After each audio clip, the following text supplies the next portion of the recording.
Buenas tardes a todos, bienvenidos a la sesión de tarde del CMS Legal Forum Week y la verdad que es un placer contar con este panel de debate sobre temas de compliance, cumplimiento normativo, etc.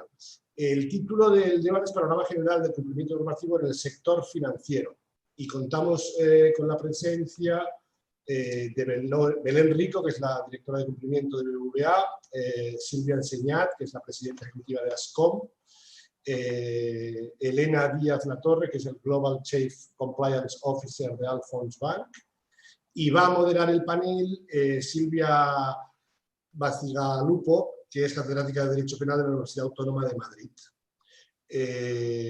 Comentaros que el debate va a durar alrededor de una hora, que como siempre podéis formular preguntas a través de la app que serán respondidas al final del debate y nada, como me estáis preguntando insistentemente, el número de attendees que aparece en la aplicación es la gente que se ha reservado a través de la agenda de la aplicación ver este debate.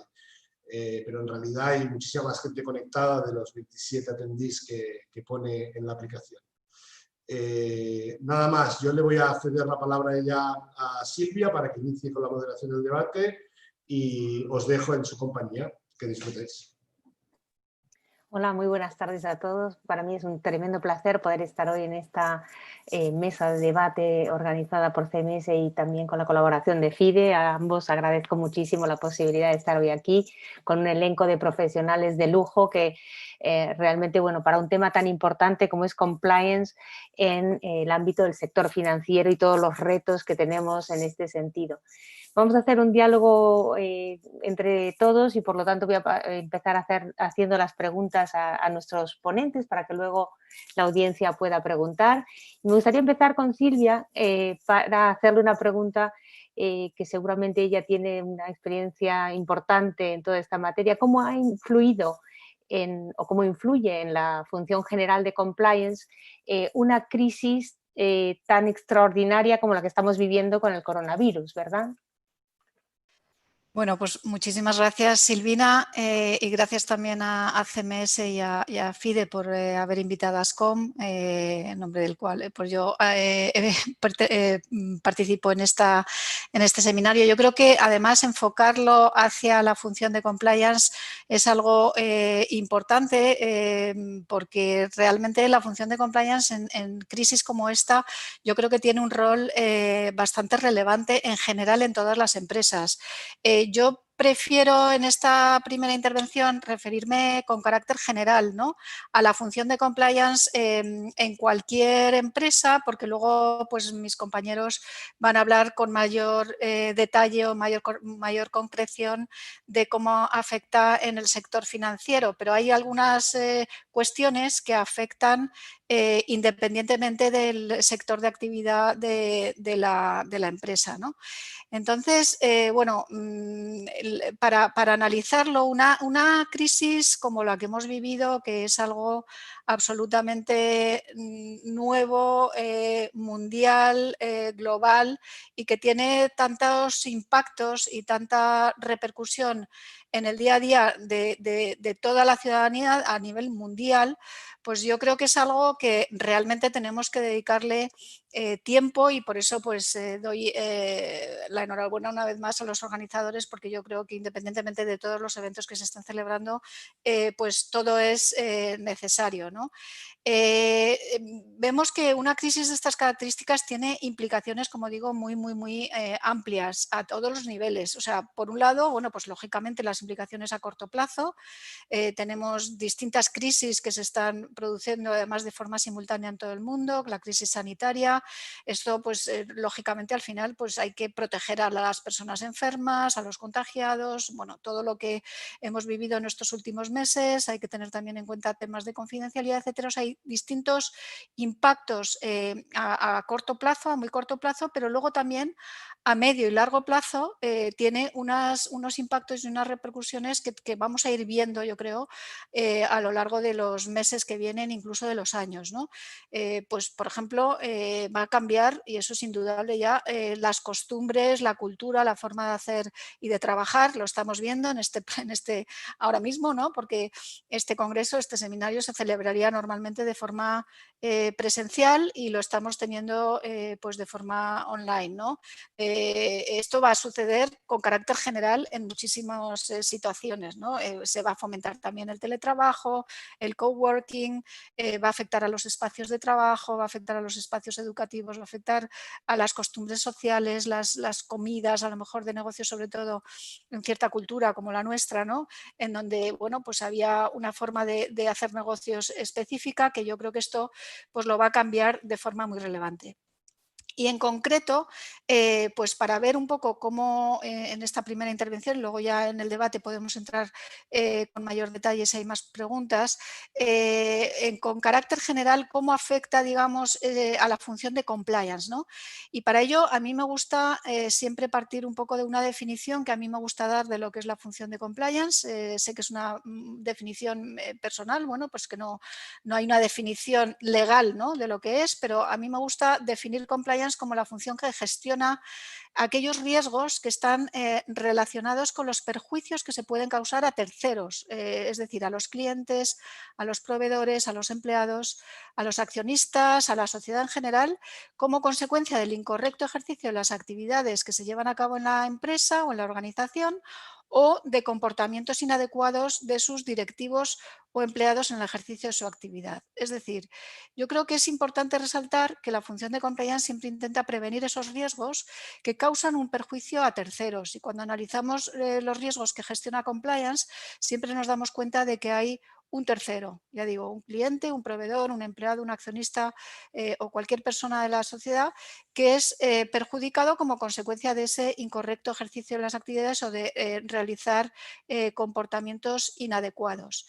Y partiendo de esto, pues, ¿qué es lo que entonces, ante una crisis de estas características, debería hacer un compliance officer de forma, digamos, inmediata? Pues para ello yo creo que tenemos que referirnos a las funciones, a los pilares de lo que es la tarea y la función del compliance officer, es decir, en primer lugar, la prevención. Para ello, pues lógicamente hay que hacer un mapa de riesgos, una identificación de los riesgos, un establecimiento de controles, la formación, etcétera. Una crisis de estas características lo que hace es que, lógicamente, se tenga que revisar el mapa de riesgos. ¿Por qué? Pues porque nos ha sucedido a todos. O sea, esto en muchas cuestiones nos ha pillado a todos un poco con el pie cambiado, pues porque no se esperaba, ¿no? Y de hecho, bueno, pues lo hemos vivido en todos los países, que ha llegado de una forma bastante abrupta, ¿no? Y por tanto, bueno, pues es muy posible que muchos de los riesgos que se están produciendo no estuvieran incluidos y no estuvieran identificados en los mapas de riesgos de las empresas. Y por tanto, pues hay que hacer esa revisión del mapa de riesgos para identificar todos aquellos riesgos que no hubieran sido previamente identificados, incluirlos en el mapa de riesgos, analizar su impacto, su probabilidad, analizarlos y establecer lógicamente controles para prevenirlos. Esto pues puede ir desde el ámbito laboral, adaptación de los contratos, si hay que hacer teletrabajo, establecer pues temas más relacionados con el tema de la desconexión digital, ahora que se está trabajando desde casa por la mayor parte del personal de las empresas, temas de protección de datos. Ahora, por ejemplo, pues estamos utilizando una herramienta informática pues que a lo mejor tiene impacto en temas de protección de datos, en el ámbito sanitario, la salud y la seguridad de los trabajadores, etcétera. O sea, hay muchos aspectos en donde hay que hacer un ejercicio de reflexión, en donde el compliance officer y la función de compliance en general tiene que, como digo, reflexionar y definir aquellos riesgos que a lo mejor hay que incluir y que no estaban previamente en el mapa de riesgos.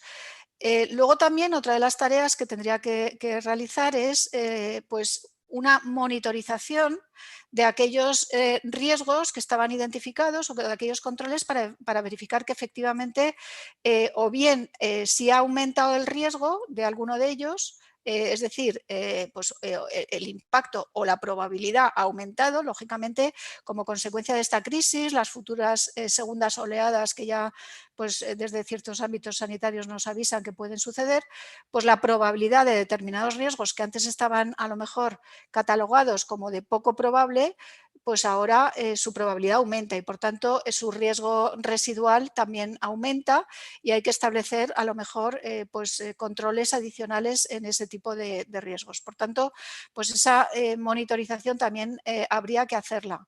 Habría que hacer también una revisión de los recursos internos, es decir, hay veces pues, que como consecuencia de esto tenemos infradotada alguna de las tareas o de las funciones que estábamos realizando y que se necesita pues un aumento o una revisión de los recursos que estaban destinados. Como consecuencia de todo esto, pues lógicamente también una revisión del plan anual de compliance, aunque sea pues, a mitad de año, pues hay que revisarlo para incorporar todos estos riesgos adicionales o todos estos controles nuevos que se ve necesario implementar. También pues, habrá que adaptar el plan de formación de los empleados. Lógicamente, al cambiar el mapa de riesgos, al verse modificados los controles, al cambiar el escenario, pues el plan de formación hay que adaptarlo para incorporar todo aquello que previamente pues no estuviera incluido o que se estuviera tratando de forma pues o no completa o incorrecta. Y por supuesto, pues estar en este panorama que tenemos ahora mismo de absoluta explosión legislativa, ¿no? Durante todos estos meses de estado de alarma, en concreto en España, pues lógicamente hay que estar muy al día y muy al tanto de las nuevas normas que puedan publicarse y que puedan afectar a la empresa. Yo creo que así como un poco de baño primero, pues es bueno, pues ha sido un repaso realmente extraordinario de las funciones generales que en este caso se ven acentuadas, ¿no? Como producto de la situación que estamos viviendo. En este sentido, Belén, ¿cuáles son las principales dificultades que os habéis encontrado en el sector financiero?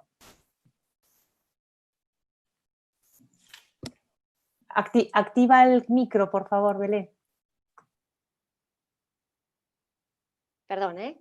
Buenas tardes a todos. En primer lugar, pues muchas gracias a los organizadores por haberme invitado y bueno, pues efectivamente, como bien indica Silvina y Silvia, pues los compliance luchamos contra muchas dificultades, ¿no? Tanto en lo que se refiere en los sectores, en todos los sectores en general.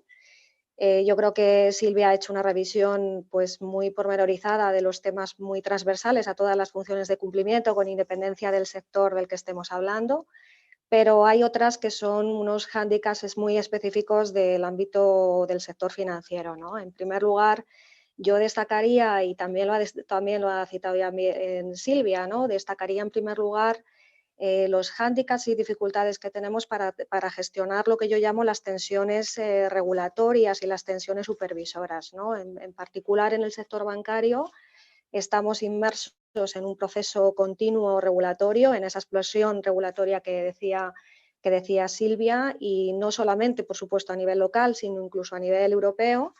Y eso implica que los compliance debemos estar siempre especialmente atentos a estas novedades regulatorias para tener perfectamente alineado ese risk assessment que tenemos que estar haciendo de manera continua, ¿no? Y específicamente cuando se producen eventos tan extraordinarios como el que acabamos de vivir y terminaremos, esperemos que en breve, ¿no? Por lo tanto, en primer lugar, nos enfrentamos a una carga legal de la propia función muy exigente, con unos skills muy específicos que requieren por parte de los compliance y las personas que trabajan en estos departamentos de comprender el lenguaje jurídico, de tener conocimientos jurídicos para saber realmente anticipar los impactos que vamos a tener que evaluar en nuestro risk assessment y formar parte de nuestro modelo de control y de nuestro programa de prevención que tenemos que aplicar. En segundo lugar, lo que decía como en el epígrafe general de estas tensiones regulatorias, yo incluiría también con ciertos matices esa tensión supervisora por parte de las autoridades. El sector bancario, con carácter general, es un sector especialmente pues con una tendencia alcista a las supervisiones por parte de los reguladores, que lejos de disminuir en estas épocas de crisis, pues lo que hace también es que se intensifican y que eso requiere una atención muy pormenorizada por parte de las áreas de compliance de los reguladores, el hacer un challenge continuo al propio regulador con los conocimientos que tenemos de esa legislación que decía antes y el conocimiento también de los procesos de nuestra organización sobre los que corren pues, todos los servicios que prestamos a los clientes, ¿no? En segundo lugar, el compliance dentro de lo que es el sector bancario se enfrenta también a un proceso de transformación que va en paralelo al proceso de transformación que viven el propio sector financiero, ¿no? Es un proceso de transformación hacia el mundo digital y, por lo tanto, en este camino sin freno hacia la digitalización, también el compliance tiene que estar preparado para cambiar su programa de control hacia la revisión de controles automatizados, de saber conocer esos procesos que van en online, en ese servicio digital al cliente con controles, bloqueos, etcétera, para alinear perfectamente el proceso digital con el entorno regulatorio y las buenas prácticas a la hora de ofrecer nuestros productos y nuestros servicios a los clientes. Pero también tenemos otras dificultades en el horizonte, ¿no? En primer lugar, dentro de los avances tecnológicos, es evidente que tenemos que abordar las nuevas tecnologías desde una aproximación al riesgo, ¿no? Tenemos que ver qué significa la inteligencia artificial o el machine learning, los digital assets, etcétera, desde el punto de vista de la perspectiva del riesgo. Y, por lo tanto, tenemos que aplicar un análisis con ese enfoque de las nuevas tecnologías, dotarnos de los recursos humanos también para tener esos perfiles que conozcan bien las nuevas tecnologías desde una perspectiva completamente diferente, ¿no? Para que velemos porque las nuevas tecnologías se utilicen correctamente y alineados con los valores sociales y con nuestros valores corporativos y los códigos de conducta en general, ¿no? Y yo diría también que en el ámbito de la nueva tecnología tenemos una dificultad o un reto por delante, que es el poner al servicio del control y de los programas que nosotros implementamos las nuevas tecnologías también. No solamente tenemos que velar porque las nuevas tecnologías aplicadas a los servicios, aplicadas al mundo de la digitalización, se apliquen de un modo correcto, sino que tenemos que atraer y persuadir en nuestras organizaciones para que las nuevas tecnologías se apliquen también al control y podamos hacer uso de las nuevas tecnologías dentro de nuestros programas, dentro de nuestra propia metodología, pues para tener un modelo mucho más preventivo, ¿no? Preventivo en cuanto a detectar malas prácticas en la organización con impacto a nuestros clientes, para detectar un análisis mucho más eficiente en el ámbito, por ejemplo, de la prevención de blanqueo de capitales con las alertas de la transaccionalidad de nuestros clientes, etcétera, ¿no? Y, por lo tanto, este nuevo reto que tenemos por delante, como digo, lo tenemos que saber aprovechar también para hacer una función mucho más sofisticada y mucho más puntera dentro de las organizaciones, ¿no? Y básicamente yo creo que estas son las grandes dificultades, ¿no? A las que nos enfrentamos. También tenemos un reto, como decía un poco al principio, de skills para poder desempeñar esta función. Recientemente se ha publicado en las últimas semanas un documento, por ejemplo, de ESMA, que está muy, por supuesto, dentro del ámbito financiero y dentro de lo que es la figura del compliance para todo lo que se refiere al entorno regulatorio de MiFID, que precisamente si se hace un primer análisis casi muy naif de comparativo de lo que este documento significa respecto de su versión anterior, que es del año 2012, pues vemos que ahora nos da una directriz o una guía adicional a la que hacía el documento del 2012, que solamente va enfocada al tema de los skills, de los conocimientos, del expertise y de la autoridad que tiene que tener el compliance dentro de las organizaciones, con lo cual eso nos da pie a pensar, bueno, pues que también es un foco importante en el futuro el cómo debe ser el área de compliance, el qué skills, el qué vamos a exigir desde el punto de vista de formación y expertise al compliance y dónde tiene que estar ubicado dentro de las organizaciones. Y esto sería un poco en términos generales, las grandes dificultades, hándicaps a las que nos enfrentamos en los próximos años. Muchísimas gracias, Belén. Bueno, ha sido también otro gran repaso. Yo voy apuntando aquí cuestiones que al final, si es posible, las voy a tratar de conectar porque me resultan todas tremendamente interesantes y yo creo que a nuestros oyentes también. Y bueno, en uno de esos ámbitos en los que tú estabas manifestando justamente ese especial problema o dificultad que tiene la función de compliance, que es las estrategias de productos y servicios, pues aquí nos puede, en todas las entidades financieras, nos puede Elena ilustrar probablemente precisamente en ese sector de estrategias de productos y servicios, cuáles son la participación que tiene el compliance o las dificultades que se pueda encontrar o que se han visto hasta ahora. Micro.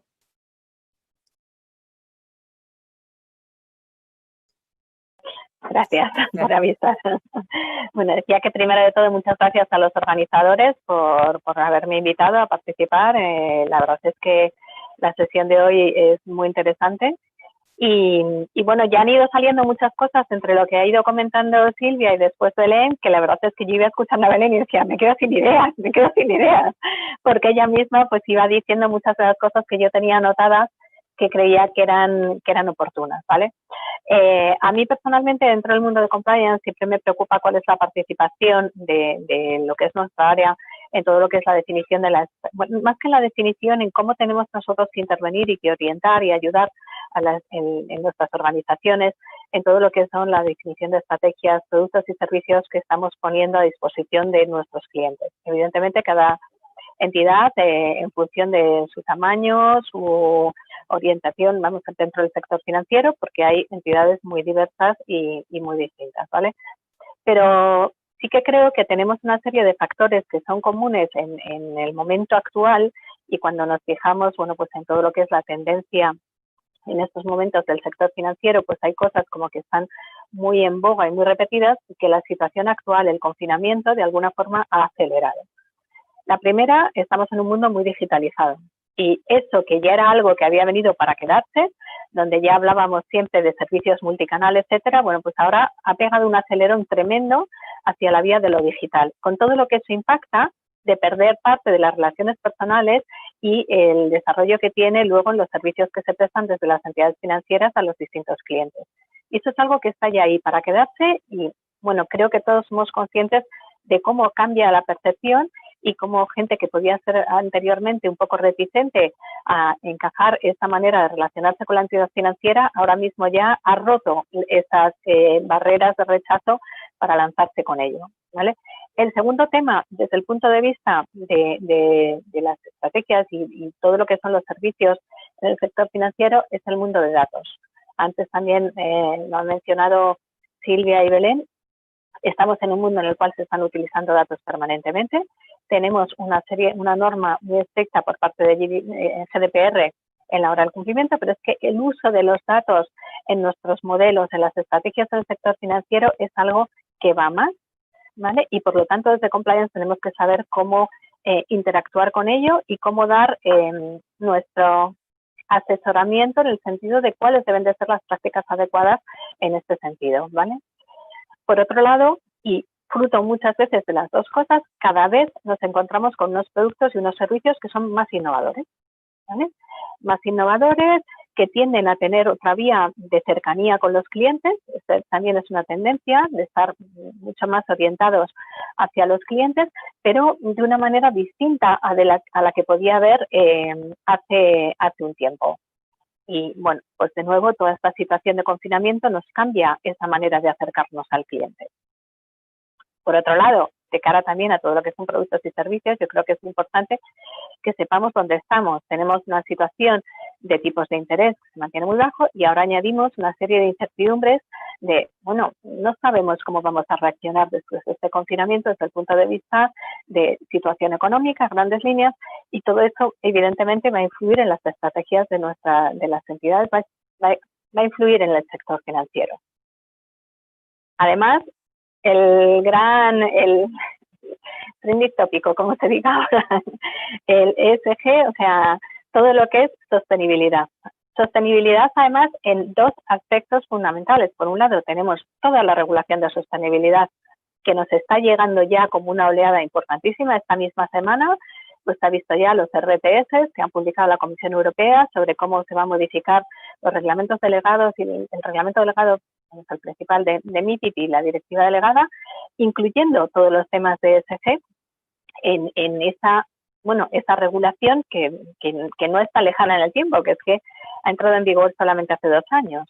Y ya le estamos dando una vuelta de tuerca, incluyendo todos estos conceptos de sostenibilidad. Pero por otro lado, también nuestros propios clientes. O sea, hay un sentimiento favorable, una mentalidad de cuidado con todo lo que es no solamente el medio ambiente, también la sociedad.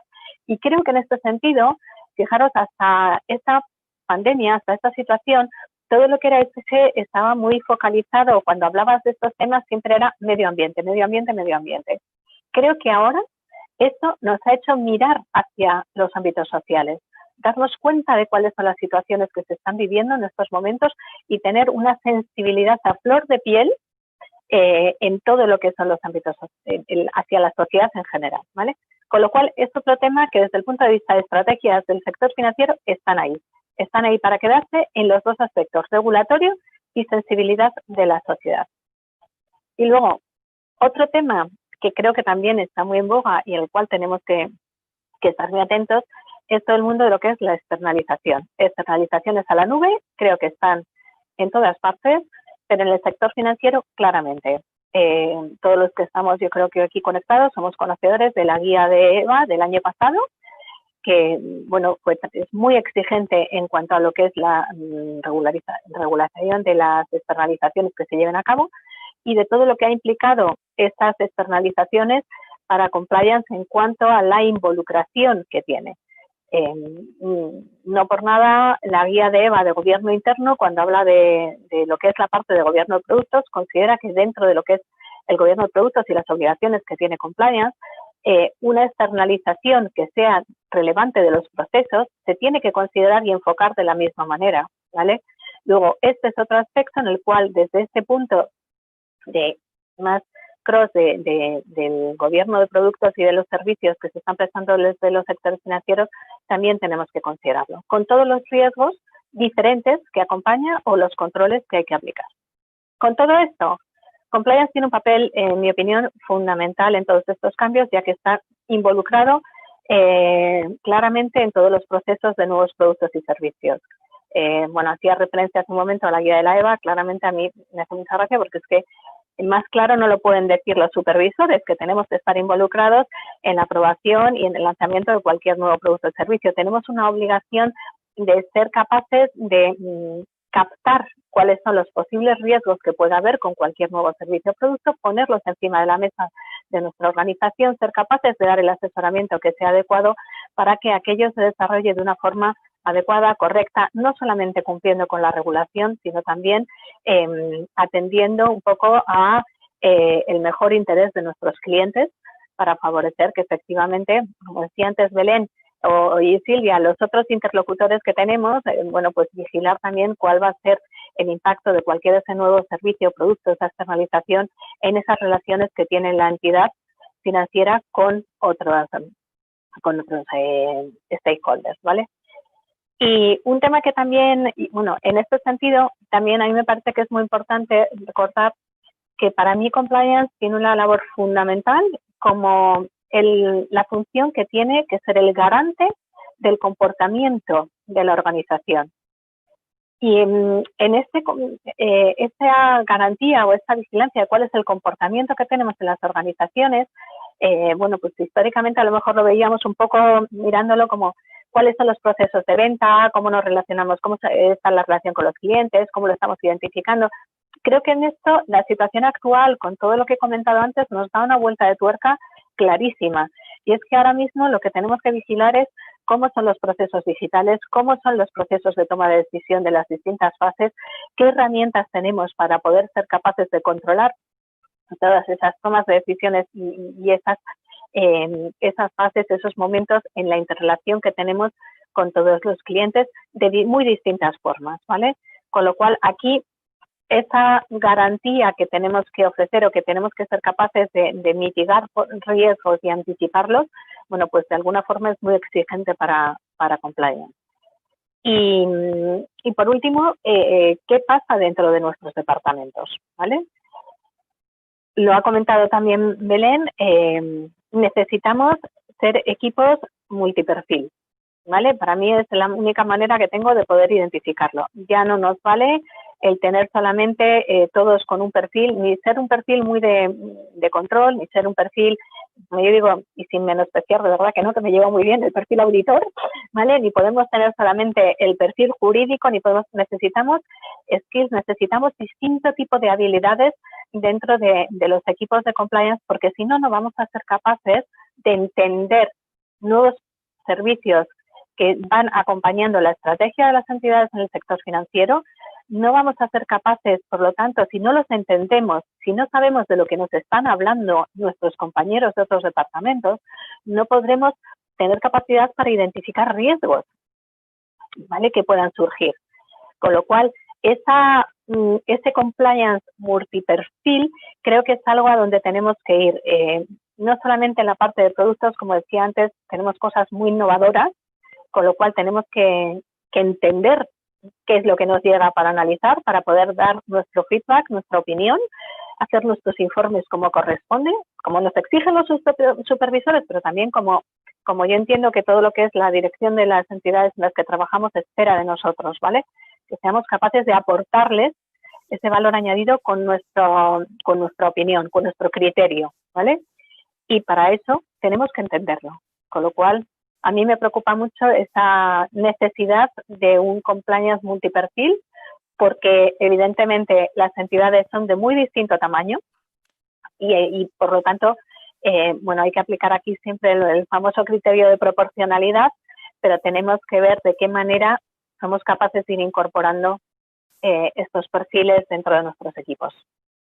Y bueno, creo que así un poco a grandes líneas. Bueno, a grandes líneas tenemos ya un montón de, si os digo que tengo 3 folios de notas que voy tomando, uno por cada una de las que ya han intervenido.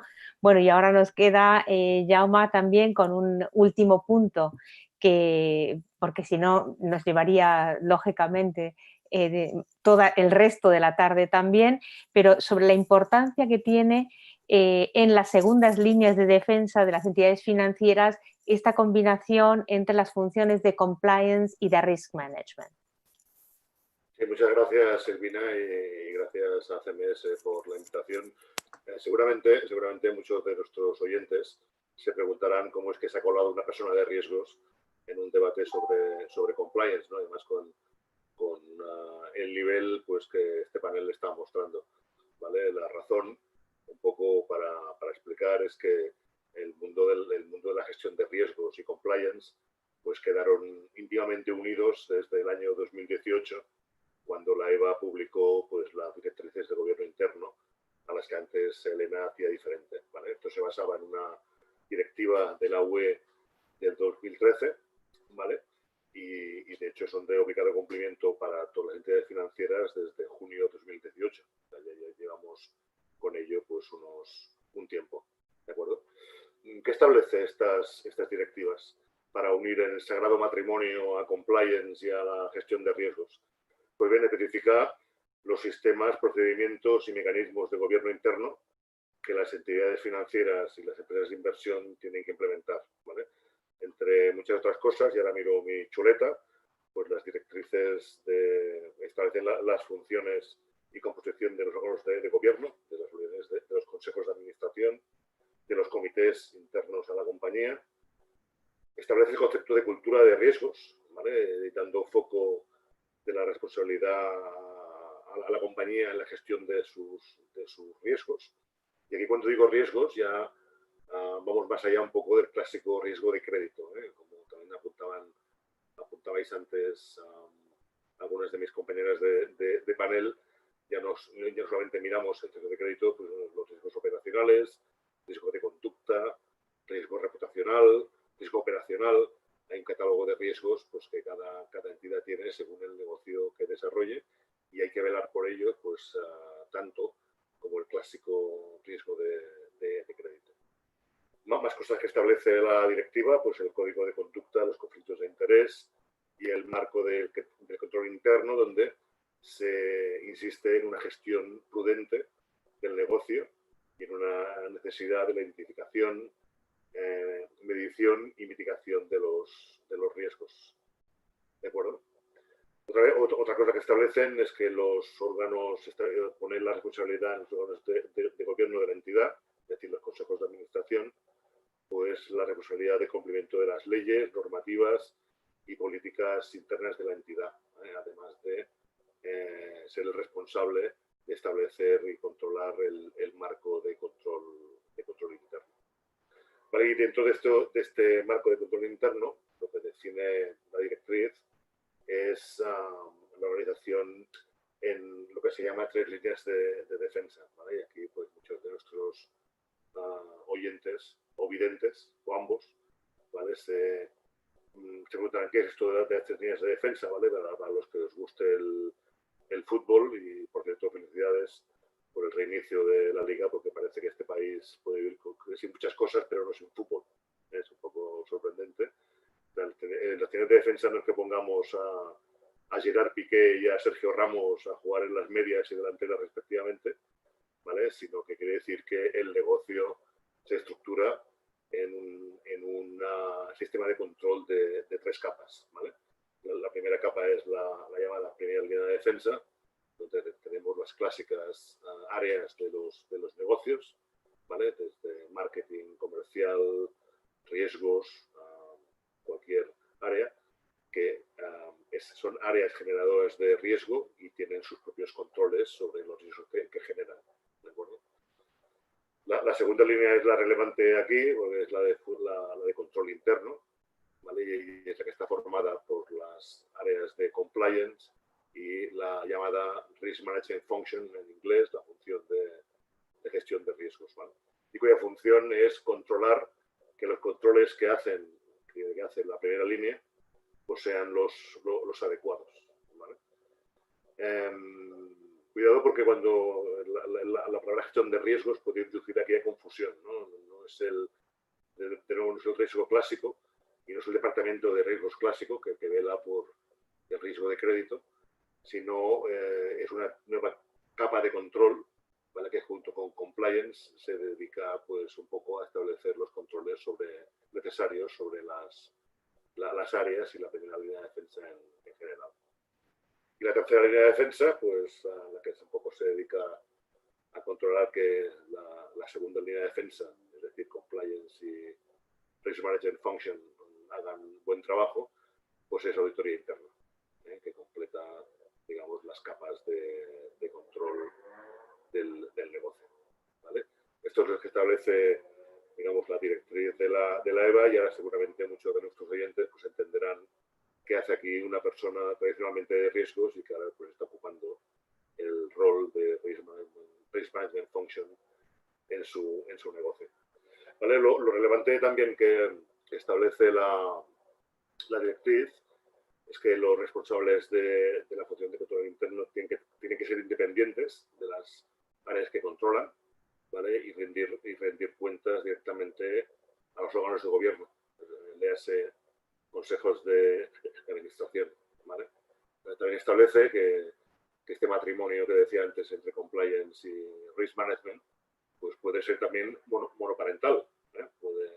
Puede ser que la función de risk management function y de compliance pues se unan o coinciden en una persona si la proporcionalidad del negocio pues así lo justifica, ¿no? No vamos a tener un pequeño banco de 500 empleados con una estructura demasiado pesada, digamos, de control interno que supere muchas veces las áreas generadoras de riesgo. Además, la función de Risk Management Function y Compliance deben ser elementos centrales dentro del organigrama de la entidad y participar en las decisiones importantes sobre la gestión de riesgos, ¿vale? Así lo establece la directriz, y asegurarse que todo lo que estas decisiones están en línea con lo que se llama el RAF, el Risk Appetite Framework, ¿vale? El marco del apetito al riesgo que ha definido la entidad, ¿vale? Como bajo, medio bajo o lo que quiera que haya definido, pero que toda decisión pues confluya y esté de acuerdo con este marco definido por la entidad. ¿Vale? Además, la directriz también establece que compliance debe velar para que los órganos de gobierno pongan los medios para extender las políticas de compliance a toda la entidad, es decir, que toda la entidad sea conocedora de las normas de cumplimiento y a la vez asesorar a los órganos de gobierno sobre medidas para garantizar el cumplimiento de las leyes, normas, regulaciones, etc. ¿Vale? Destacable también que se nos invita a que seamos un matrimonio bien avenido. Esto es como aquello de os amaréis por encima de todo, porque la directriz dice que compliance y risk management function tienen que colaborar en todo momento, ¿vale? Para el control interno e incluso pues, manejando los riesgos del catálogo de riesgos pues, de forma conjunta. Y como decía antes Elena, también un tema muy significante es que para lanzamientos de nuevos productos y procedimientos, pues tienen que pasar un poco el filtro tanto de compliance como de risk management function para que el nuevo producto o el nuevo procedimiento que se lanza esté de acuerdo con el marco del apetito al riesgo.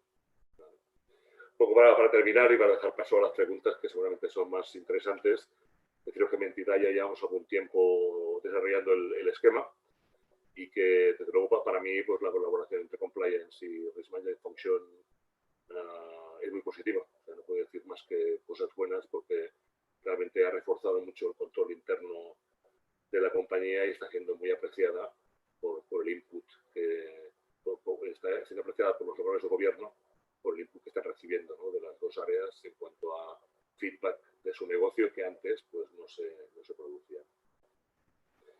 Así pues, lo que la regulación ha unido en matrimonio, que no lo separe el hombre, ¿vale? Que este matrimonio pues dure muchos años, o al menos lo que la regulación quiera.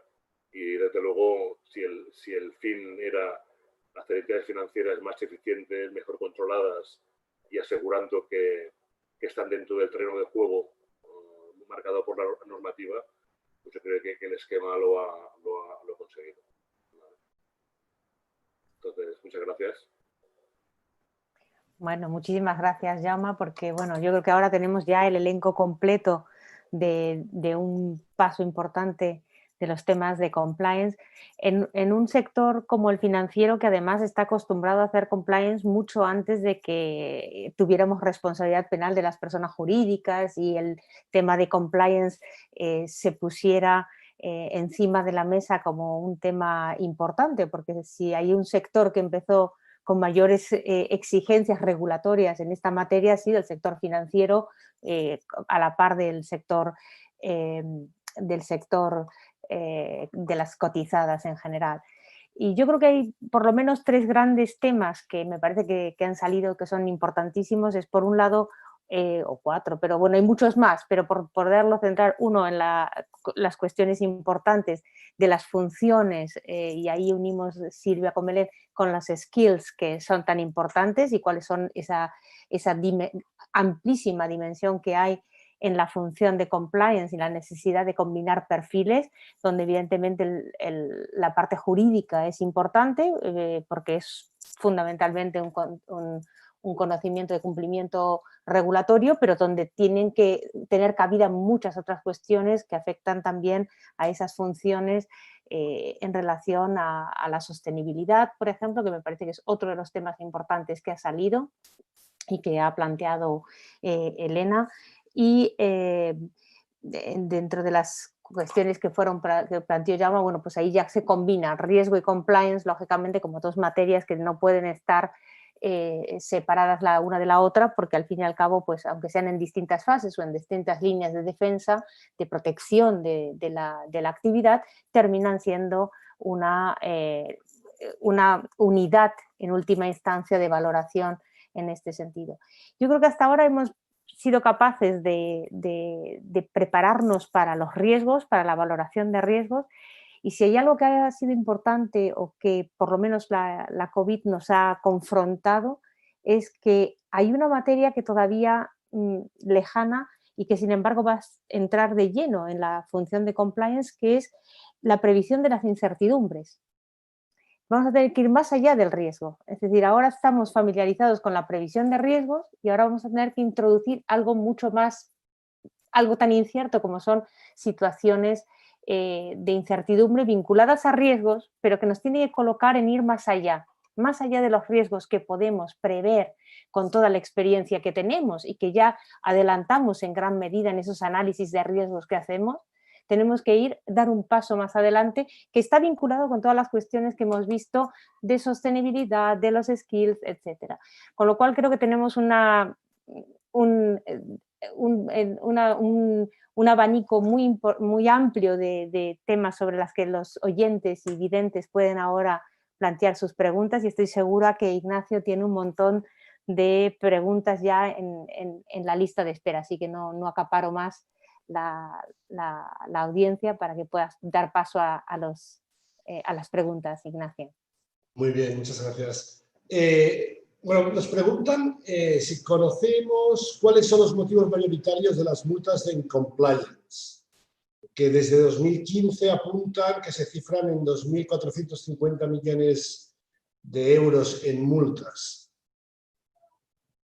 No sé si alguien tiene esta información.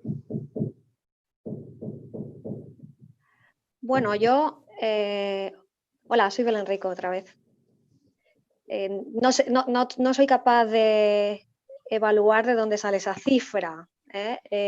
Yo las referencias que tengo del ámbito sancionador en compliance en España, pues son obviamente las sanciones que se hacen públicas a través de las impuestas por el Banco de España en el ámbito de conducta y de transparencia con el consumidor bancario, donde efectivamente en los últimos años ha habido una actividad supervisora mucho más intensa, que también se ha traducido en actuaciones que han terminado con un expediente sancionador y se han publicado sanciones significativas, nada comparables a esas cifras en cualquier caso. En segundo lugar, tenemos la referencia de las sanciones que publica la Comisión Nacional de Mercado de Valores en el ámbito de todo el entorno regulatorio de protección al cliente y al inversor financiero, donde yo creo que la actividad sancionadora, al contrario de lo que es la actividad supervisora como tal, pero la sancionadora es muy baja.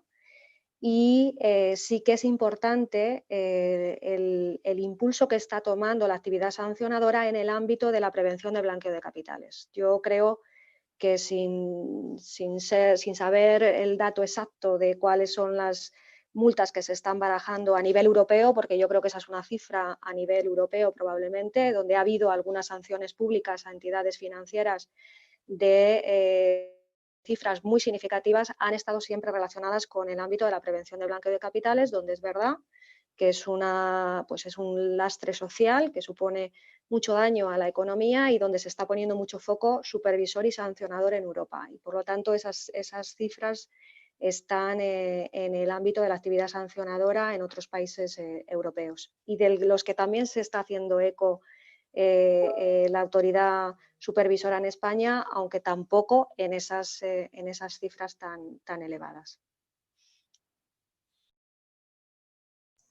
Perfecto, muchas gracias, Belén. Luego nos preguntan ¿qué presión tiene la protección de datos en el sector financiero? ¿Las entidades tienen provisiones a los efectos de posibles multas de la agencia por infracción en este ámbito? Solo os preguntan sobre multas.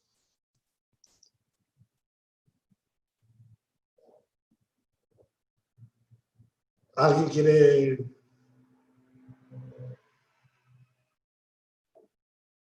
A ver, si queréis contesto yo. La verdad es que yo no soy consciente de que alguien esté haciendo provisiones o previsiones sobre multas concretas en relación a lo que es el ámbito de protección de datos y todo lo que es privacidad. Lo que sí que es cierto es que creo que todas las entidades, y especialmente las del sector financiero, han hecho un esfuerzo muy importante, tomando medidas muy serias para precisamente evitar verse en este tipo de situaciones. A nadie se nos escapa que con GDPR hemos pasado de que las multas máximas eran de 600.000 euros en España a 20 millones, con lo cual, evidentemente, cualquiera que tiene ya en la cabeza los 20 millones, pues toma todas las medidas para precisamente evitar verse en estas situaciones. Como yo comentaba antes, cada vez hay más manejo de datos y de información de los datos en las decisiones que se están tomando y en la definición de nuevos productos y servicios en el ámbito del sector financiero.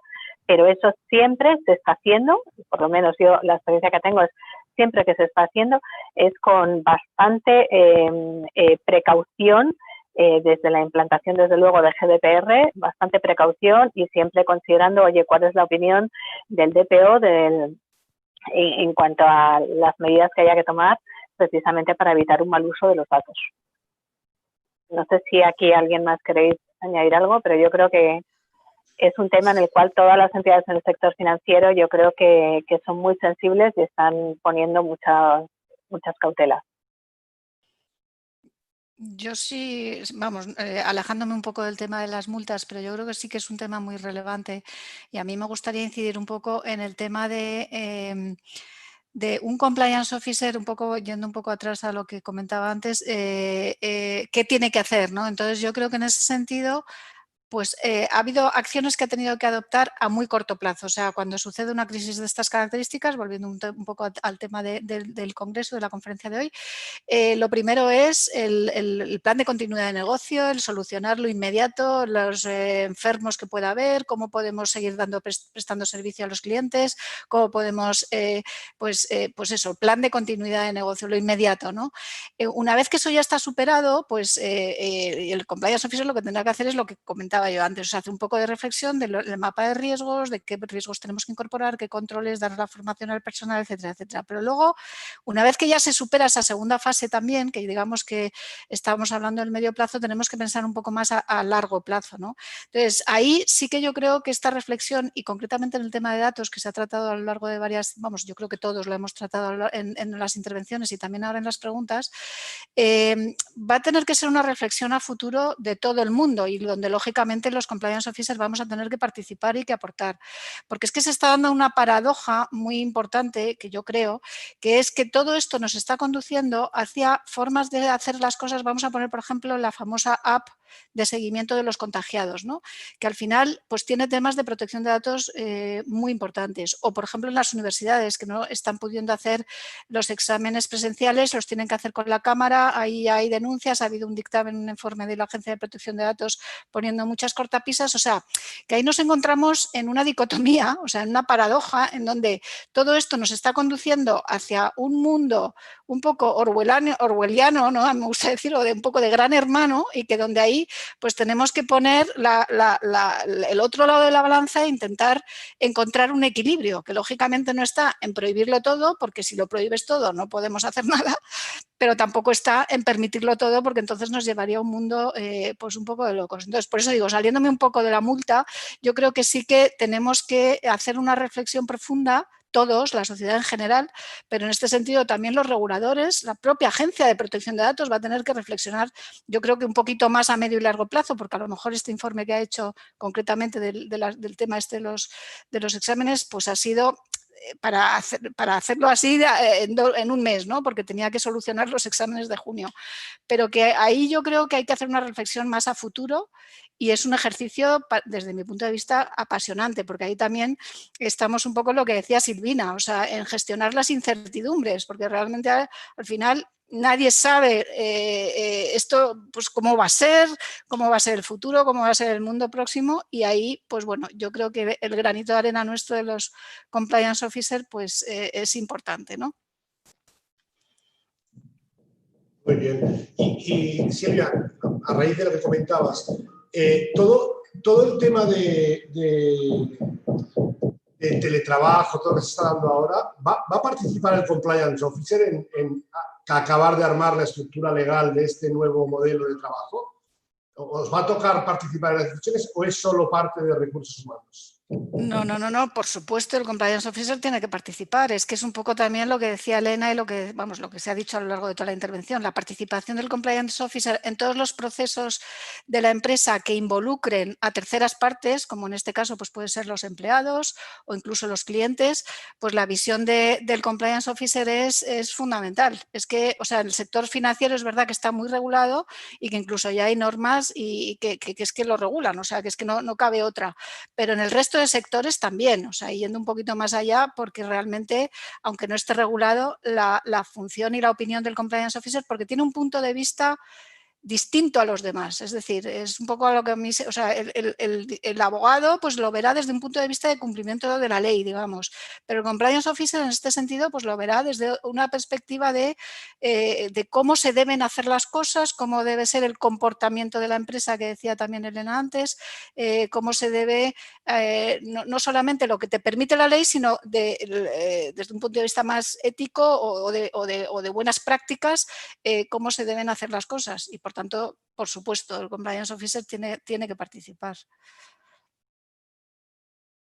Si me permitís añadir algo en este sentido, yo creo que además en relación con el teletrabajo y las nuevas tendencias que ya son una realidad hoy por hoy, los propios supervisores son los que van a tener que dar un paso y cambiar un poco también su mentalidad. La semana pasada se ha publicado la nueva guía de ESMA sobre compliance, que antes Belén hacía referencia a ella, y una de las cosas que dicen ahí siguen hablando de lo que es la supervisión in situ que tiene que llevar a cabo la función de compliance. Yo la verdad es que la semana pasada cuando lo leí dije, pues in situ va a ser que difícilmente ahora mismo. Entonces, todos como sociedad, y está claro que los supervisores también forman parte de la sociedad, igual que los compliance officers en cada una de las entidades, tenemos que evolucionar en nuestros planteamientos, en nuestra manera, en nuestro enfoque de las tareas que tenemos encomendadas, ¿vale? Bueno, pues este es uno más que dices, pues tenemos un mundo ya de teletrabajo, de relaciones a distancia, al cual tenemos que enfocarnos y plantear soluciones de una manera diferente, simplemente. Sí, no sé si me permitís, si tengo la posibilidad de intervenir porque es tremendamente interesante y yo creo que en este sentido lo que ha ocurrido con la COVID y todo lo que estamos viviendo en este momento es que se están acelerando los procesos hacia los que ya íbamos, es decir, nos han puesto una velocidad mayor dentro de unas tendencias a las que estábamos yendo, con las nuevas tecnologías, con todo lo que hemos tenido que incorporarlo de forma muy brusca y por lo tanto quizás lo que no tendríamos que perder de vista es que tenemos una cantidad de estructura ya consolidada sobre gran parte de las cuestiones que se están haciendo en materia de compliance en general y en la organización empresarial y que ahora hay que ponerlas al servicio de estos nuevos retos que, bueno, se han acelerado en el tiempo, pero no es que nos tengamos que inventar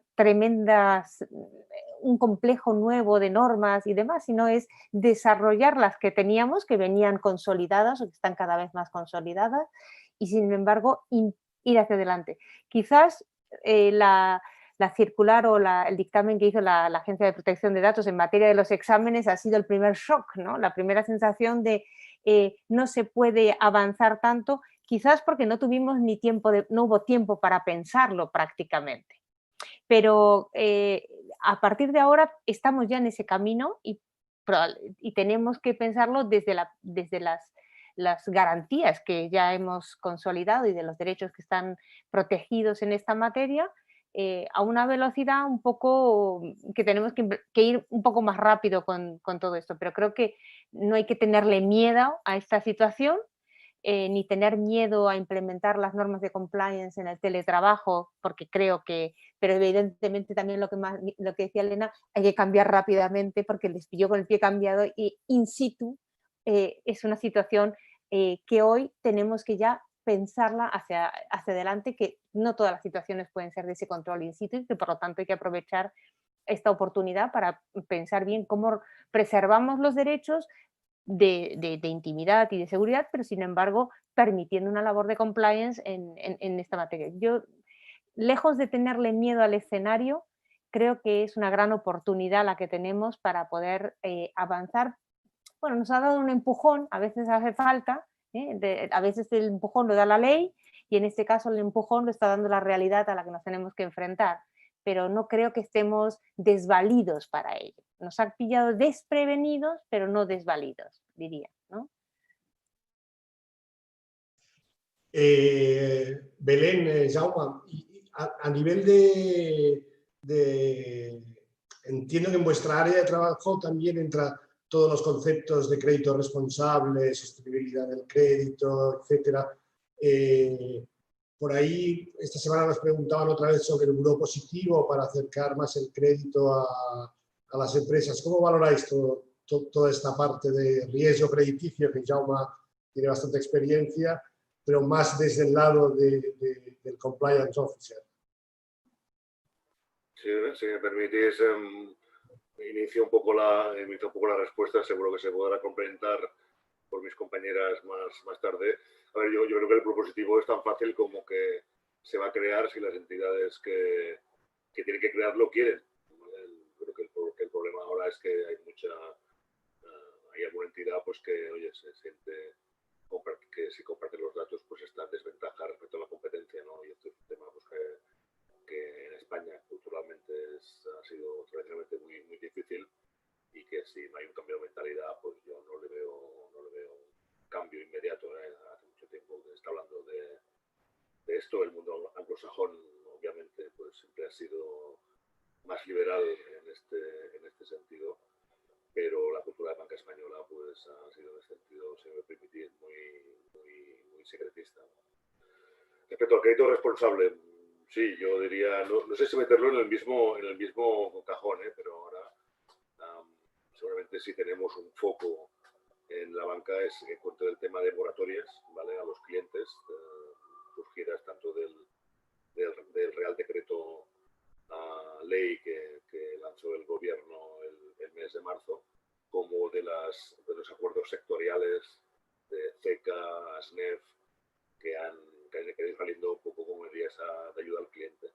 ¿Vale? Yo creo que aquí todo lo que es, en particular, la segunda línea de defensa, riesgos, compliance, tendremos bastante trabajo pues, en asegurar que estos procesos que están siendo bastante masivos, obviamente, y que están tomando unos volúmenes pues, importantes, se estén realizando dentro de la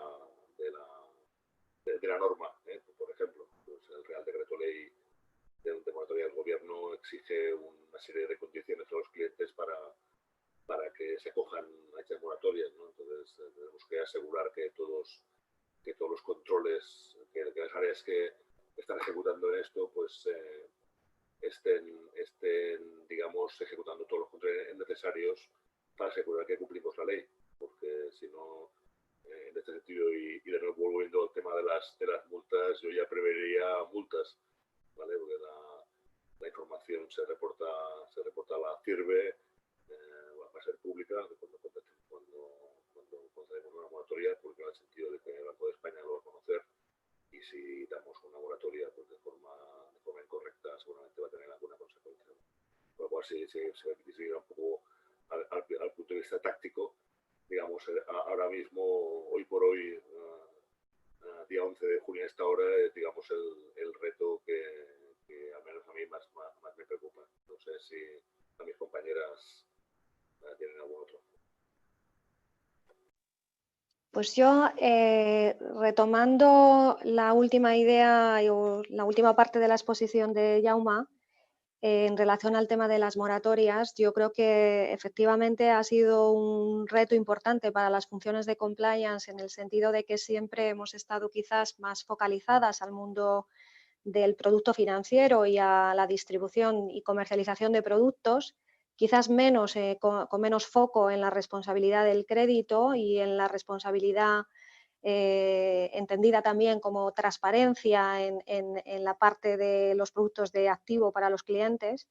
Y como digo, pues el intervenir durante todos estos meses en confinamiento en la implementación regulatoria de manera precipitada, de manera pues en las condiciones que todos conocemos, en las que, bueno, pues en pocas semanas hemos tenido distintos reales decreto ley que especificaban la moratoria hipotecaria como debía ser, se volvía a modificar cuando ya habíamos implementado un proceso, etcétera, y el rol del compliance pues ha sido muy importante, primero, para establecer, que yo creo que es una de las funciones más destacadas en la función por la parte que está regulada y las referencias que todos habéis citado, que es el establecimiento de las políticas y los procedimientos que resultan de los procesos que se han hecho a la hora de implementar en los sistemas esos nuevos productos que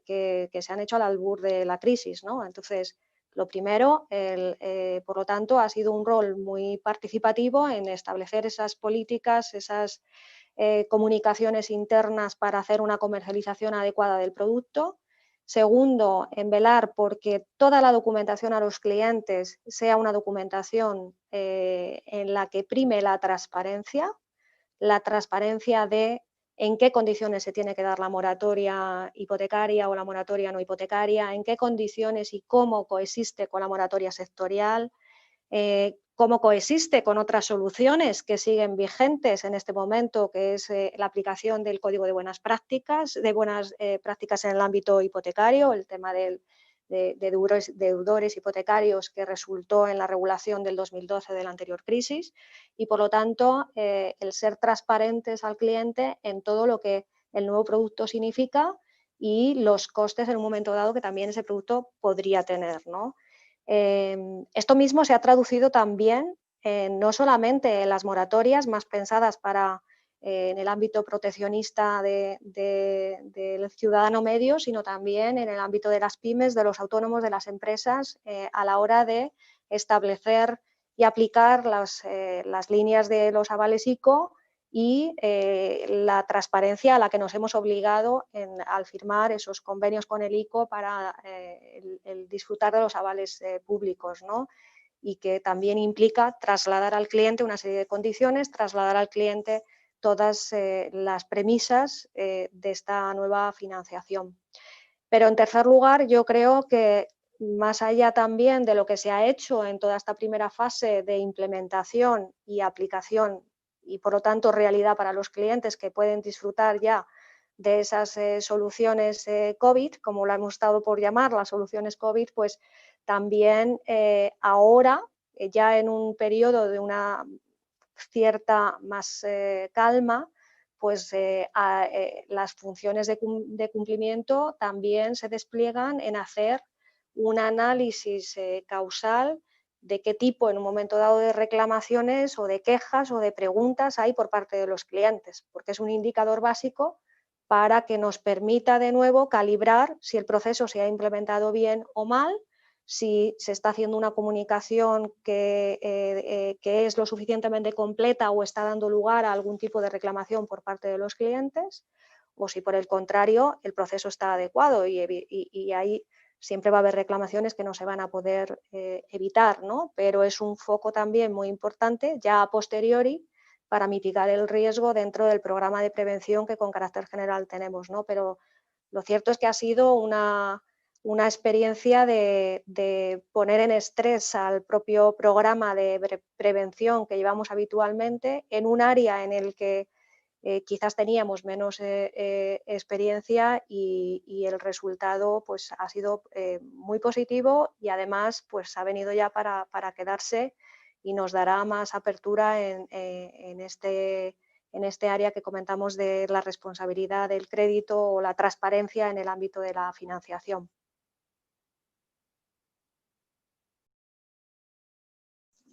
Muchas gracias, Belén.